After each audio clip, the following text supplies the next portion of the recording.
guys, it's Ray here from rwelco12 and epicdroid.com with a quick unboxing video of the Honor 9. This came to me from XDA developers and from Honor. The guys over at XDA, they had a quick contest for a couple of reviewers saying, hey, if you want to review this device, go ahead and hit us up and submit a application for it. So I went ahead and submitted my application. For those of you who don't know, I am actually a moderator at XDA, and I've worked very closely with several members of the XDA team for quite some time. So when I got this and I saw that the shrink wrap had already been removed, it made me a little bit suspicious. So I don't know what's in the box. There might be some extra surprises from XDA, or there just may not even be a phone, but we'll find out here in just a second. And we are in luck. There is a phone in here. Holy cow, that looks great. I love the look of this. This is the silver Honor 8, or I'm sorry, the Honor 9. I had the Honor 8, and I really liked the Honor 8. It was a really sharp, classy looking device. I really liked the blue back on it, and as you can see, I'm already starting to smudge that, darn it. But the Honor 8 and the Honor 9 both have this 3D milled glass, so it gives you that cool effect where it reflects the light in different patterns. It's probably one of my favorite features of the Honor line. So here we have the Honor 8, I'm sorry, the Honor 9. I'm not going to be able to get through this without calling it the Honor 8.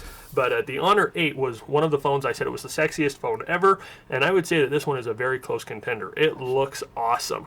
I really like the silver look of it. One thing I don't like right off is that they moved the fingerprint scanner up here to the front. It used to be on the back right about there on the Honor 8. I'll probably do a comparison video of the two. They did keep the dual cameras here. We have our flash, our other sensors as well. Up here on the front we do have another camera and sensors, speakers. Looks like we have the speaker on the bottom. We still have USB-C as well as a headphone jack. We got the power and the volume rockers on the side. Okay, so first off, let's go and let's look and see what version we're dealing with here.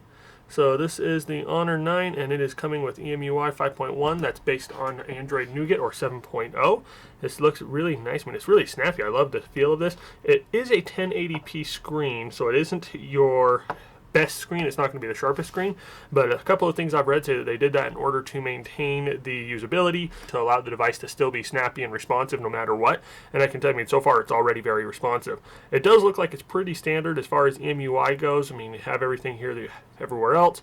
Let's go ahead and just turn on the app drawer so we can get past that annoyance that I have with EMUI, where standard EMUI, you, instead of having an app drawer, you have this show apps on the screen, very iPhone-ish. So you have all your apps here in folders and things, and it just adds them to your home screen, where my preference is to have the app drawer. So I prefer the app drawer, and I'm glad that they include that as one of their settings now.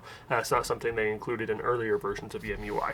But I do like this real quick, and one thing I didn't even notice, I just did it, but they have their capacitive buttons down here. On the Honor 8, they did have that massive chins, about the same as this, and then they had on-screen buttons. So they've removed the on-screen buttons, they've given us capacitive touch ones. We have our recents and then our back buttons, and they're very responsive. I don't see any lights for them. There's a little dot. I guess there is a light. Okay, it does light up, but it's very, very faint.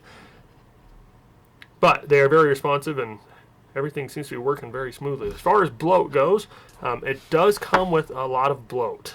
There is a couple of games here. We've got Asphalt Nitro, we got Booking.com, Dragon Mania, we have eBay, Duo, that's its own category of bloat, as well as Facebook. We have Kingdoms. Not sure what that is, I've never played it. Little Big City, we've got a whole bunch of other stuff. So, and Spider-Man, and Top Games, and TripAdvisor, and VMall. So this thing is loaded with bloat. I'm sure that can all be cleaned up. We'll have to play around with it later on, see how much of it we can remove. And okay, so yeah, let's just at least uninstall the Booking. We'll have to look at the other ones. But I mean, overall, I'm really liking this so far. I mean, it's very, very responsive. It's very smooth. This is the 6 gig version, so I'm sure it's going to hold up no matter what we do. But I'm enjoying it. I like the feel of it. It seems like it fits in the hand a lot more comfortably than the Honor 8 did. The edges are very smooth here. Actually, they're kind of rounded, whereas the Honor 8, they were flat, and then the side of it was rounded. But I like the feel of it. I like the look of it. It's very sharp. It's very clear. I'm really liking this device. My first impressions are that it is a contender with the Honor 8 for that sexiest device ever. It is definitely very fingerprint attracted.